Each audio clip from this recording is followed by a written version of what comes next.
We all know that the WNBA has been getting cooked for years. Not too long ago, I put out a video called the WNBA Experience. And basically, it was talking about the WNBA Experience. How the players were getting green Beast Boy glizzies thrown at them, and how nobody respects any woman in this league. But somehow, someway, it got exposed for being a million times worse. And this all stems from one of the top WNBA players in the league, Napheesa Collier, calling out everybody in the WNBA, specifically the leadership and Cathy herself. The real threat to our league isn't money, it isn't ratings, or even missed calls, or even physical play. It's the lack of accountability from the league office. Off rip, she's letting her target be known. She's not gonna blame anybody in the league. She ain't blaming no refs. She is going straight to the top, the league office.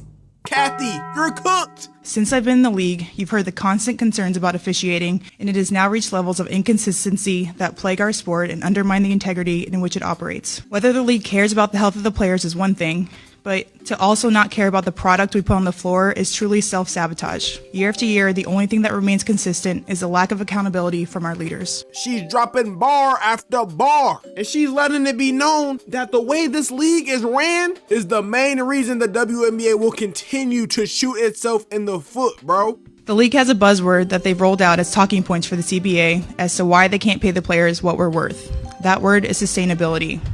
But what's truly unsustainable is keeping a good product on the floor while allowing officials to lose control of games. Fans see it every night. Coaches, both winning and losing, point it out every night in pregame and postgame media. Yet leadership just issues fines and looks the other way. So now she's calling out these dookie refs. She's saying we're trying to play a basketball game, go back and forth, have a good competitive game. But these referees are selling all of us. And what does the top of the WNBA decide to do? Just throw out fines. Sophie Cunningham herself had to make a TikTok on the refs. That's how garbage they are. And guess what happened, ladies and gentlemen? She got fined $500. Dear God. Sophie Cunningham said, I got fined $500 for this TikTok. I don't know why this is funny to me. Like, okay, you got it, bud. Because there's not more important things to be worried about with our league right now. And bro, this was posted back all the way in July. This is some peak foreshadowing we're seeing, ladies and gentlemen. At Unrivaled this past February, I sat across from Cathy and asked how she planned to address the officiating issues in our league. Her response was, well, only the losers complain about the refs. Literally not true, Cathy. But you're about to get cooked even more. I also asked how she planned to fix the fact that players like Caitlin, Angel, and Paige, who are clearly driving massive revenue for the league, are making so little for their first 4 years. Her response was, Caitlin should be grateful she makes $16 million off the court, because without the platform that the WNBA gives her, she wouldn't make anything.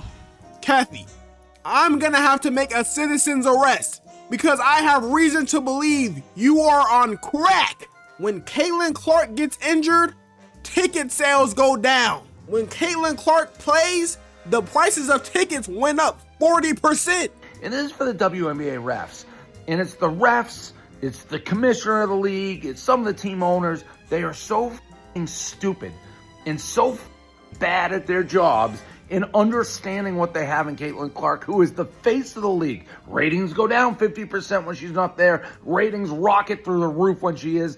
Everybody has to watch these box office. And it's not just Caitlin Clark. Paige Beckers has been cooking the league in her rookie year. Angel Reese, a lot of people hate her, but she has been cooking and is one of the most popular WNBA players. And they are bringing more eyes to the WNBA than ever before. But for whatever reason, Cathy believes in her small, minute brain that Caitlin Clark should see it as a privilege to play in this league. Brother, she brings this league millions of dollars and doesn't get paid the money she deserves. Her rookie contract is for 4 years and $338,000. Mind you, ladies and gentlemen, Caitlin Clark accounted for at least 26.5% of the league's total economic activity in 2024. Her presence alone has driven up sales and merchandise by 500%. And Cathy believes that Caitlin is lucky? No, Cathy, you're lucky. And in that same conversation, she told me, Players should be on their knees thanking their lucky stars for the media rights deal that I got them. You know what this sounds like to me, ladies and gentlemen? Cathy has some type of God complex, and she needs to be smacked in the head. Not by me, of course. I am not promoting any violence nor domestic violence. I don't support any violence, but dear God, Cathy, you're making it hard. This year alone, I've gotten calls, texts, and well wishes from so many players across the league. Those moments remind me that sometimes there are things bigger than the results than this game we play. But do you know who I haven't heard from? Cathy. Oh my gosh, Cathy. Every time I hear your name, it's nothing positive. I've finally grown tired. For too long, I have tried to have these conversations in private, but it's clear there is no intention of accepting there's a problem. The league has made it clear it isn't about innovation, it isn't about collaboration, it's about control and power. I've earned this platform and I've paid the price to get here, and now I have a responsibility to speak on behalf of the fans and everyone in this league that deserves better. Our leadership's answer to being held accountable is to suppress everyone's voices by handing out fines. I'm not concerned about a fine. I'm concerned about the future of our sport. At some point, everyone deserves to hear the truth from someone who I hope has earned the benefit of the doubt to fight for what is right and fair for our athletes and our fans. We have the best players in the world. We have the best fans in the world. But right now, we have the worst leadership in the world. If I didn't know exactly what the job entailed, maybe I wouldn't feel this way. But unfortunately for them, I do. Napheesa, first of all, shouts out to you, bro. Because she is dropping bar after bar after bar to the public media. She is making sure that her message is heard, especially to Cathy's dog. And I'm not gonna lie, bro, prior to this video, I didn't know too much about Cathy. And I still don't know much about Cathy. And yet somehow she has cemented herself into my Mount Rushmore of villains. Shout out Big Napheesa. Now, what usually sucks about stuff like this is that the WNBA players usually get a lot of hate. Remember when they were saying, hey, y'all should pay us more? And everybody was like, are you dumb? Pay us what you owe us. Aren't we? How much I get paid? Like $150K a year. God damn! We wasted money like that? No. Y'all getting paid minimum wage now. Georgia, minimum wage. Goddamn, WNBA must be a money laundering scheme the way y'all getting paid. What the? No. Well, Napheesa just broke down, hey, here's why you should pay us more. And apparently everybody's loving it. Bobby Marks came out and said, let's do some napkin math on their finances. Attendance from Sunday's Game 5 was 16,919 people. Let's say the average ticket was about $50. That's $850,000 in ticket revenue for Game 1 alone. But ladies and gentlemen, the WNBA salary cap is only $1.5 million. Meaning the WNBA is keeping a lot more money for themselves than they are giving to their players. Now, I do find it funny that a few months ago, everybody was practically shitting on the WNBA, saying that these women don't deserve pay or whatever, and now, like, everybody's on their side. I'm happy to see it, but, like, it shows how weird and funny the internet is. Now, I was gonna end the video right there, but Cathy had a response, ladies and gentlemen. Now, I know, nobody wants to hear what this woman has to say. But hey, man, let's just hear her out for a little bit. Maybe she has turned a new leaf and understand what's wrong with her. She said, I have the utmost respect for Napheesa Collier and for all the players in the WNBA. Together, we have all worked tirelessly to transform this league.